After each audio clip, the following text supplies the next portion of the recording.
The first one is privacy as an individual good. It is the debate goes back to 70s.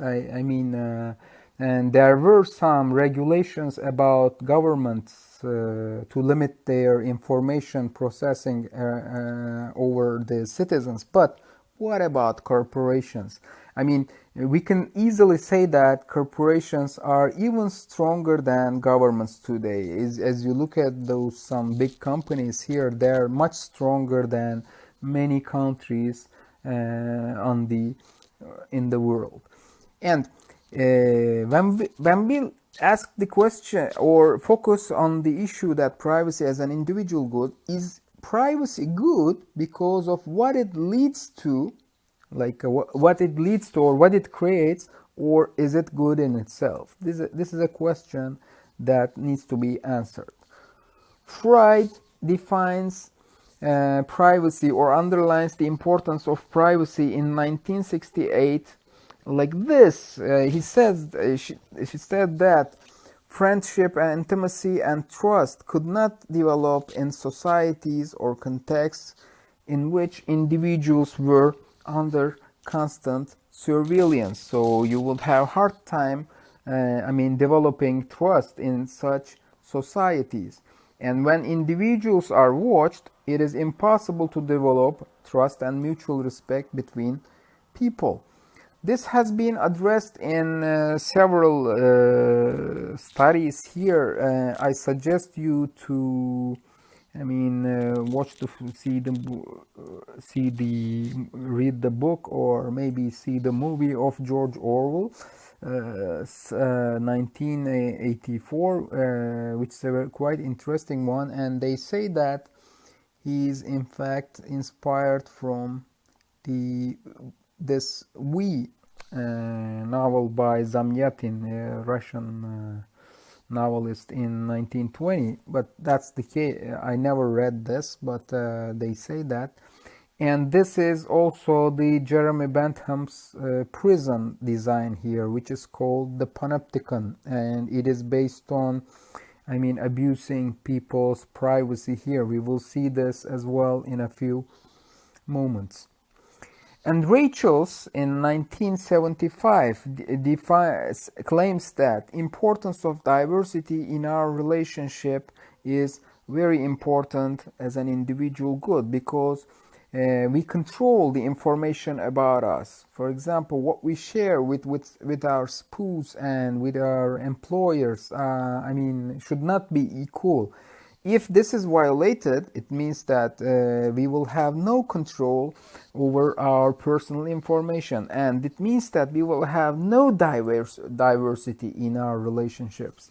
Suppose that if you go to a dentist and you have common conversation with her, throughout the operation, this is a professional relationship. But if you get intimate with her, asking some personal questions about her life and her family or whatever, her private life, and if you ask her out, whatever, the level of intimacy can change between you and your dentist, for example, from professional to more personal relationship. It means that you can how can this happen? Because of controlling the information about yourself. But be careful here. Diversity doesn't mean that you have many options or you share information with many people. Suppose that you have 700,000 followers on Instagram, and you're communicating with them all day. It means that you have this much of diverse relationship. No, diversity doesn't account for this. You give information to government, corporations, police, but these are not. These doesn't make lots of. Diversity in our communication. The value of diversity, intimacy level is important within those communication. That's what Rachel's address in his study. And when we lose control of our personal information, in the end, we lose control of our relationships. Like someone is gossiping about us constantly. I mean, everyone around us is gossiping about us all the time. So that would make us, feel powerless or feel very bad because no one is asking us. Maybe false information is spreading about us and no one is confirming that information with you. Are you really like this? No one is asking. When people are speaking about you or sharing the information about you, which is maybe false. No, and in the end, you will feel very powerless if you lose the control of your personal information. Now we will continue with privacy as a contextual integrity here. This has been addressed by Nissenbaum in 2004 that she says that information norms should be defined in every domain of life. And she addresses that what kinds of information are appropriate and inappropriate in some domains and how those information will be distributed. When you decide on this, okay, what are appropriate, then how they will be distributed is the second step. And when norms are violated, he says that your privacy would be violated as well at the same time. For example, for appropriateness, when you're asking for a loan at bank, asking for credit at bank, they can ask about your salary, your debts, etc. This is normal because they're calculating your risk amount in order to give you the perfect deal, for example. But if they ask you about your medical history, political affiliations, ethnic background, medical aid, or some ethnic background, it means that they're asking for something irrelevant with respect to that domain. Suppose that you're seeking medical aid at a hospital. Now they can ask you about your medical history, what kind of drugs you're using, whatever. Have you had any diseases before or something? This is important. They can ask you about your ethnic background. Why not? Because the diseases can be related. Or your sexual preference, for example, your sexual relationships, they can ask because they can be related. But here in this case, if they consider your financial status or political affiliations, again, these are not related in that domain. These are not appropriate in medical aid domain, for example. That's the examples about appropriateness. And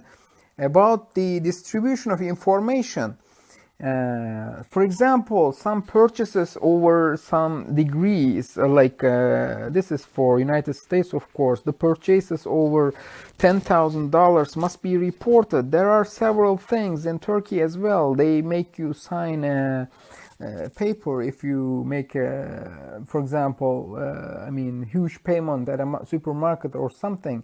Or criminal records are shared between countries, which they call safe harbor countries. For example, if those countries are in safe harbor with each other, they share criminal information between each other. And medical records access should be limited to medical people, but credit reports are usually widely distributed who pay for them, who seek that information. It means that this is about the definitions about how those information would be distributed. They should be decided for every domain. And information norms can also be formal. Here we already speak about formal norms, but they can also be informal as well. In different cultures, how much money you make can be offensive in different cultures. Just think about it. In our country, maybe it's or in a particular institution or particular group, how much money you make is a very straightforward question. For example, for government personnel, they ask, but for example, the people who work in private sector, usually this kind of question is offensive, can be considered offensive. It can even differ between professions as well. And users, we can say that users know that Google can and does search email for content, but still many of them are using their services in those particular domains. So information's norms should be defined on such domains for the sake of healthy approach for providing contextual and integrity. Providing privacy as a contextual integrity. Okay.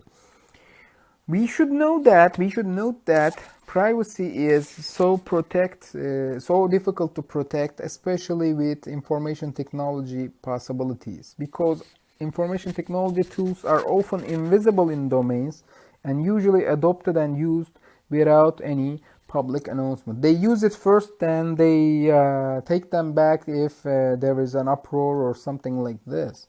And customers, clients, and citizens are unaware of information norms in many contexts. There is no way to inquire them and no way to find out those norms. Usually they're hidden. And one doesn't know whether one is being treated appropriately or not. So what I see as an advertisement, is it really fair? Is my category that I have been profiled here, is it fair? Is it the real information about me or something? So far, we always discussed about the individual interest here. It is hard to confess as whole, like the whole society. So let's take a look at privacy as a social good, which is essential for democracy as well. When Ronald Reagan signed the United States Patriot Act in 1995, when they balanced privacy against the social good, personal privacy usually they say that, okay, this is security reasons for the sake of our country or something. So there is a need for a social good focus in privacy for individuals as well. And here we need to focus on autonomy, and autonomy is an essential property for democracy as well. The people or the citizens should have their autonomy, which is creating the backbone of democracy in that society. So when we return to the design of the panopticon by Jeremy Bentham here, what you see here is the prison here. This is the external view, and this is the floor plan of the panopticon, where you see here the prison cells. You see there are many prisoners here, and there is a tower here located at the center, as you see within the circle. And it's a very, very high one, like this, and the let's say guardians here are watching the people here in those cells. And when they make some undesired actions or something, they punish them by giving electricity or dropping water or something, whatever, okay, so that those prisoners are under constant surveillance all the time. And after a while, these people start behaving properly, that they would not get any punishment from those guardians. And after a while, be careful, that's the idea, there will be, if you take out the guardians from here, there will be no more guardians here at all, but these people in the cells will behave as if there were guardians here. That's the idea about the panoptic gaze here, and it is effect on the people. So surveillance means continuous observation on people, and at the end the people will think, what might the observer think of me? And people become to see themselves as in their watchers see them, and they align themselves to their watchers' more norms as well, in order to not get themselves in trouble. That's the idea. So what is the result of this? Be not only careful about obeying the law, taxes, and debts, your debts, okay, I'm a perfect person, but also on Facebook, what you do there, or what you publish in Facebook, or what you search in Google, you need to be careful about it as well, about your phone calls, and about your sexual preference, and your drinking habits, and about your religion as well in particular societies, for example, and also myself. This lesson is being recorded. I need to be careful about what I say here. For example, what topics I discuss here. Okay, I'm a good person, right? Like I obey the law, I pay my taxes and debts, but also I need to be careful about what I teach here and what I say here as well. So it means that I need to align myself to the people who are watching me all the time. In the end, as a result, freedom loses, and if freedom loses a degree, it means that democratic citizenship will get harmed as well. So they will both affect each other. Ryman, that we had seen, I think, that person. Let me just check quickly. Ryman was, I think, we just this person. You see, Ryman argues that here. Being publicly acceptable, when your concern is being publicly acceptable to be, I mean, when your concern is, okay, I want to be the perfect person and I will be good for people for my watchers, self-creativity, self-discovery and creativity is lost here because you're aligning yourself with other people. And there will be no temptation to walk away from the beaten path. Like there is a road that we need to follow throughout our life. For example, if you want to, take some other roads, some, let's say, not normal, okay, not normal turns here, you will have no motivation for this. So we will more or less look like ants who follow the same path all the time. That is what Ryman argues here. And after the when people are subject to surveillance all the time, and since democracy relies on autonomy of people, finally democracy will be lost as well, which is an harm to society.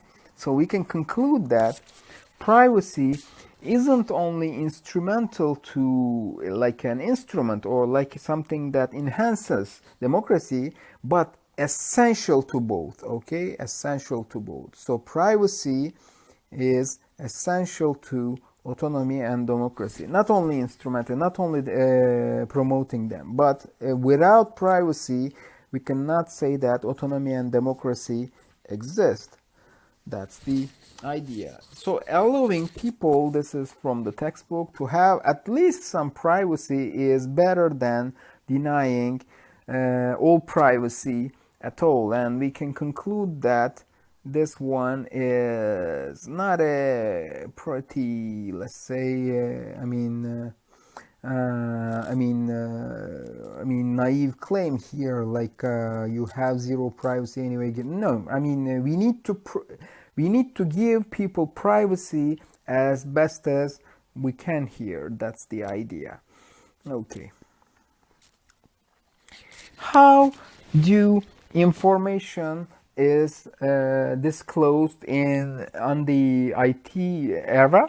We leave electronic trails and databases, and these become as public records, like the incidents or actions reported to government to inform the public about something is happening. I mean, people need to know this. So declare that, okay, I have my baby has born. I bought this house. Those, contracts or whatever, your birth certificates, marriage licenses, motor vehicle records, criminal records, deeds to property, whatever.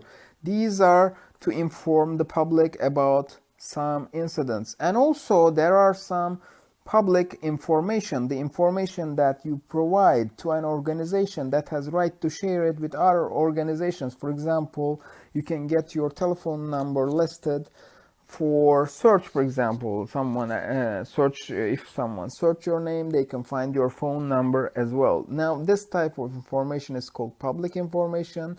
These are done voluntarily or involuntarily, but public records are usually a must that you need to report to government.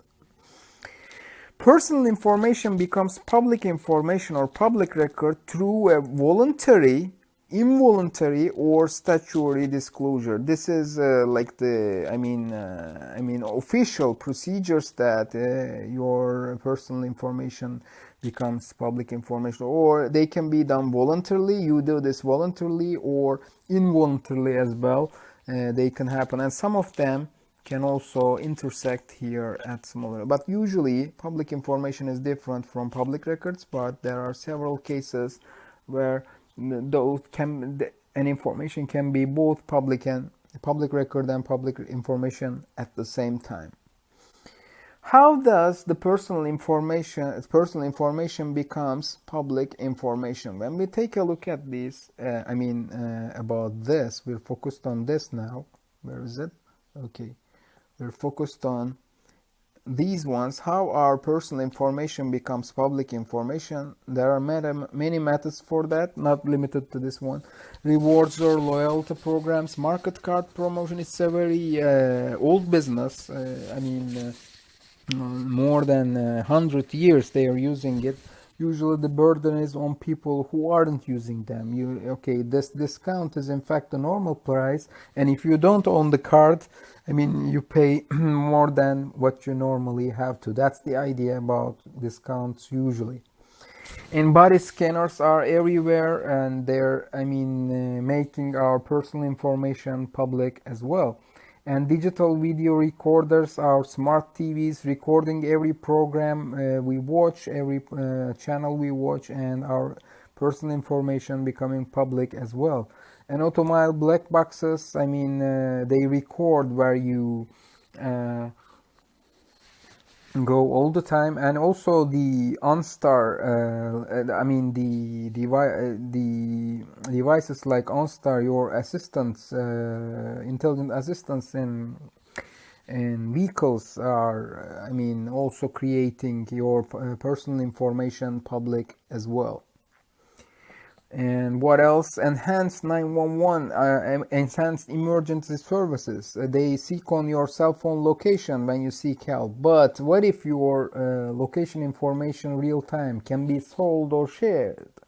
That's another problem. RFID tags, they're usually not removed. When you buy something, these are still there, and these can be read by some particular devices later. Implanted chips, especially for medical, they put it on your body for the sake of better medical treatments, but in the end those data can be used for something else, not surprisingly. The cookies that on websites, if you block them, usually back in 90s there were some options. The site was asking you, do you allow cookies? If you say no, you still had the option to use the site. But today, if you block, then you have no access to that service or site. And medical records, again, the drugs you use, the diseases you experience, who has access to them is another question. And also the malwares. Android security report in 2018 underlines that 4,000 apps downloads on Google for 10,000 apps on Google are potentially harmful. In fact, they are malware that they collect information about your personal data. And when we look at the data mining, who should own information about a transaction? The companies or self or whatever. Keeping a transaction private is more difficult than making in public now, because it's very easy to make it public now. Google relies on personalized search for people. Like, they also do. The electronic commerce sites are making collaborative filtering on large numbers of people, and for example, they're seeking relationship between the several products as recommendations for you to buy it. If you buy this, people who buy this, they also buy this as well. That's the idea. We see that there is a joke here, but no harm intended here. I took it from Google Images here. Like, maybe this is it's not a good idea to watch this movie. So how they do this? They do this with data mining. They do this by taking credit reports, micro-targeting, etc.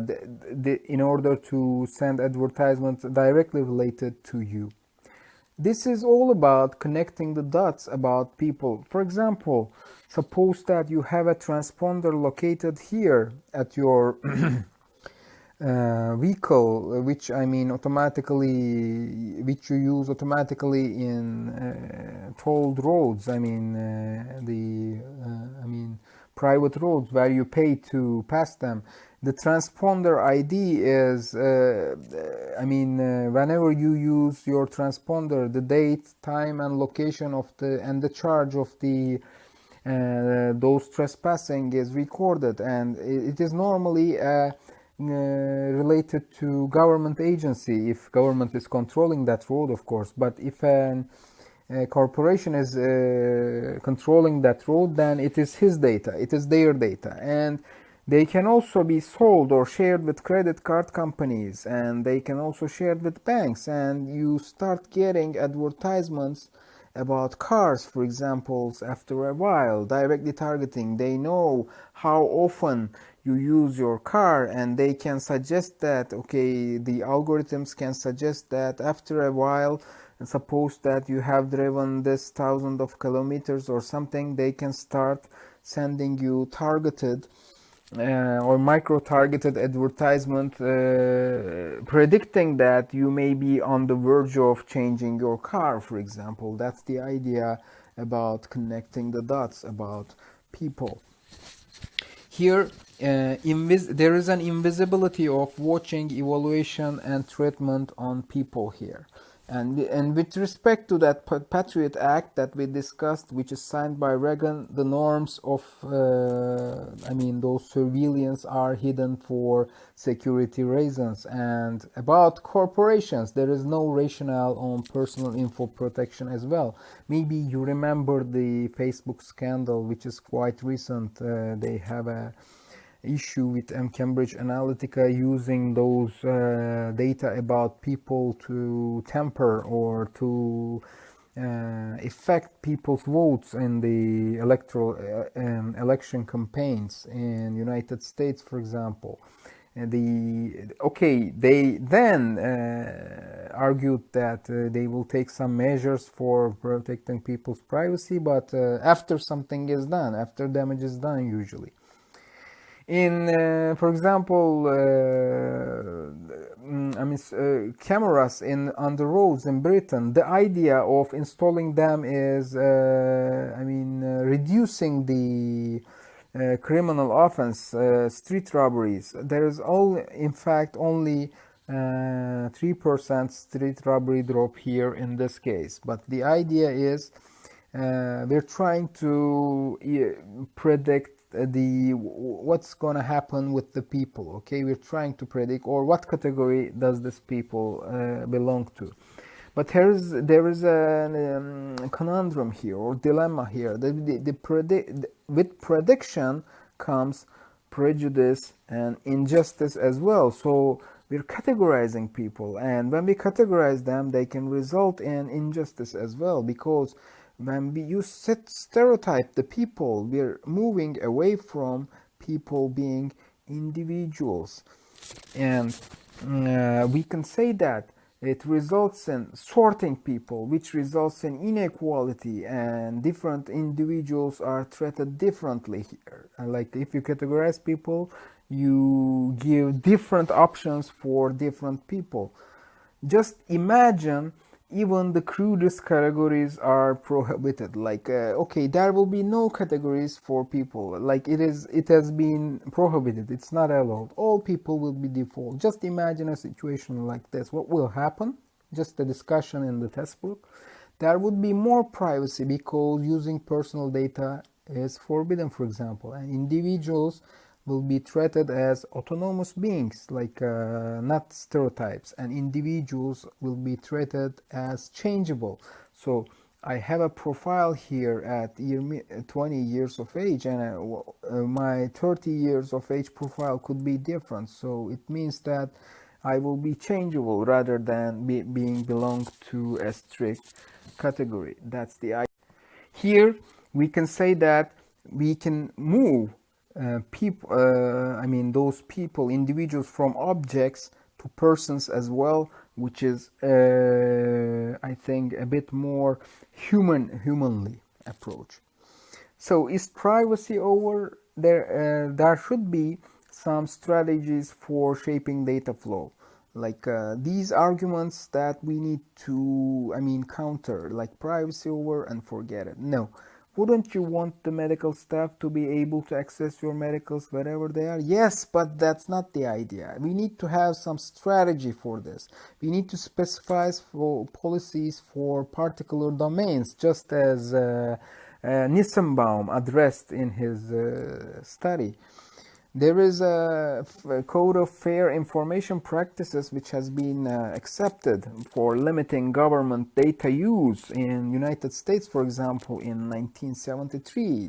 They have been well documented here. Of course, there are newer versions, but personal data record keeping should be done with open. There should be no secret personal data record keeping locations. So we need to know that these places gather data about us. They should not be secret. And individuals should have the right to know what kind of information is collected about them and how those information is used as well.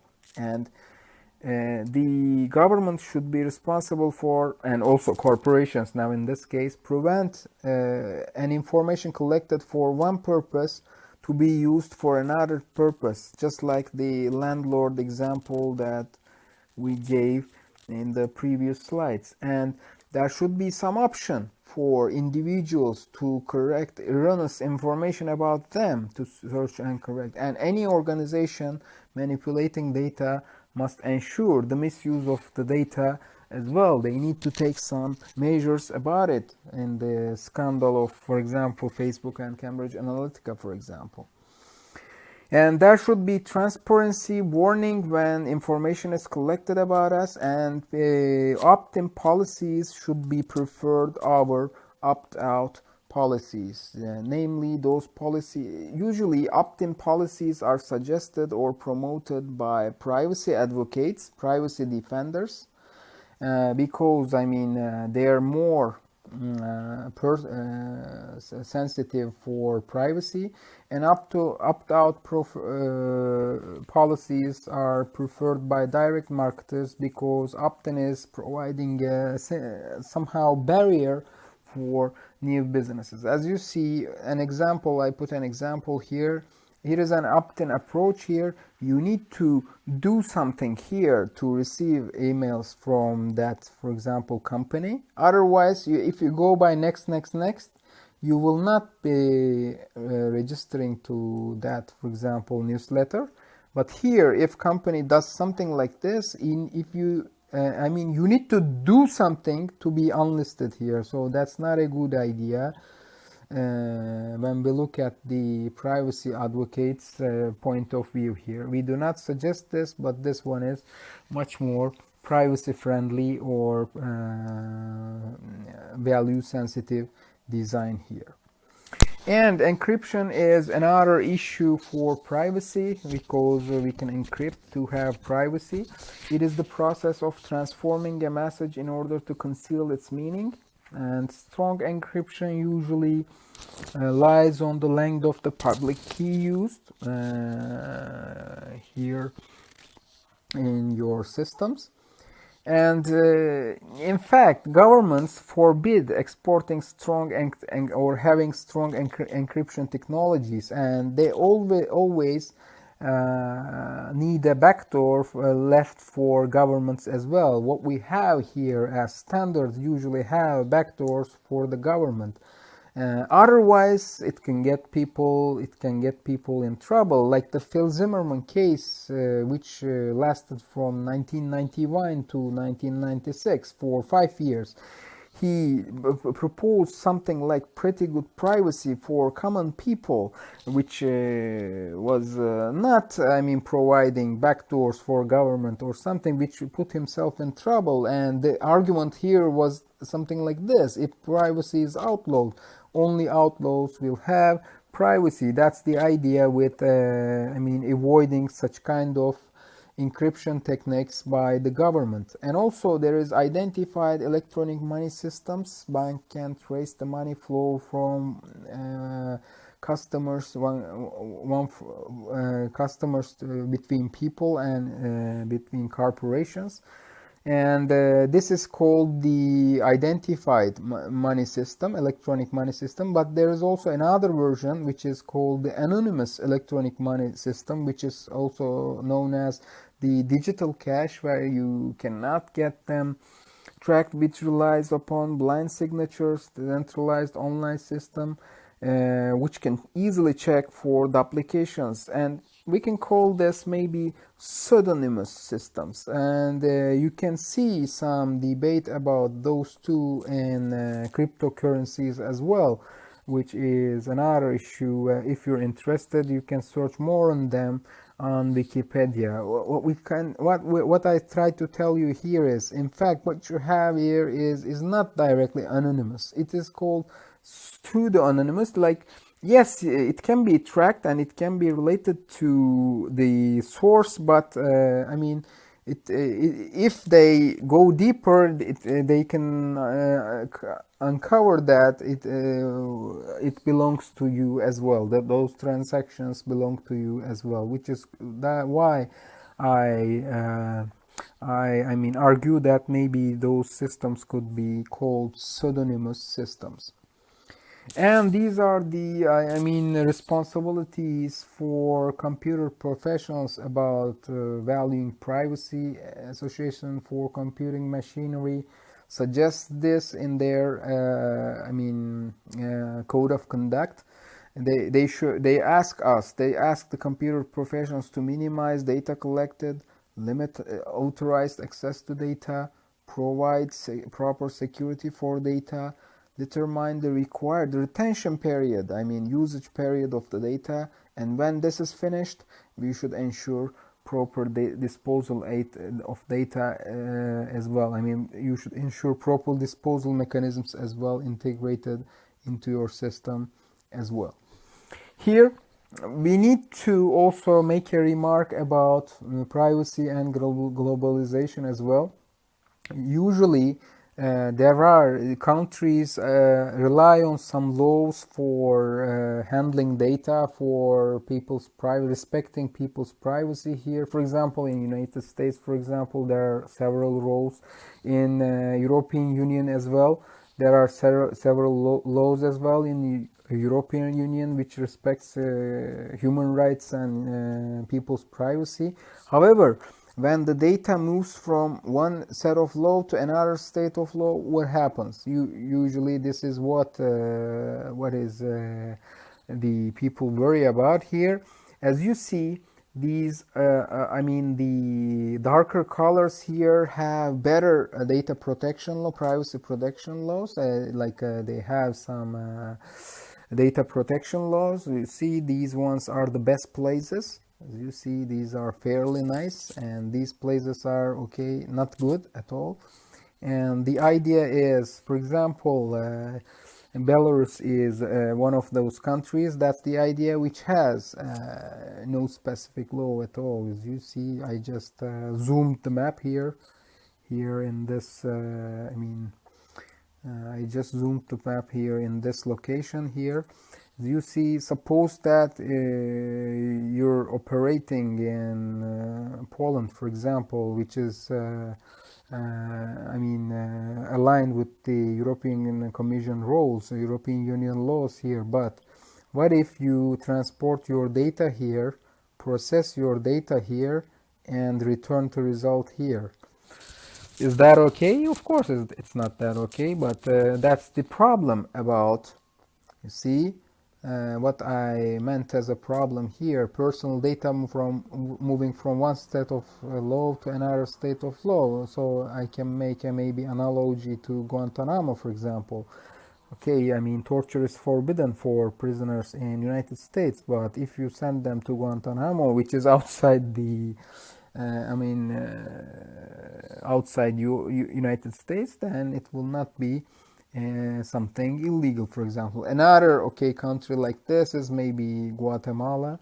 Again, you can process the data here, and it will not be maybe illegal. That's the idea, and that's another problem. Okay. This is the end of this session where we discussed the information flow, privacy, and surveillance societies, and why they are important, why privacy is important for democracy and autonomy.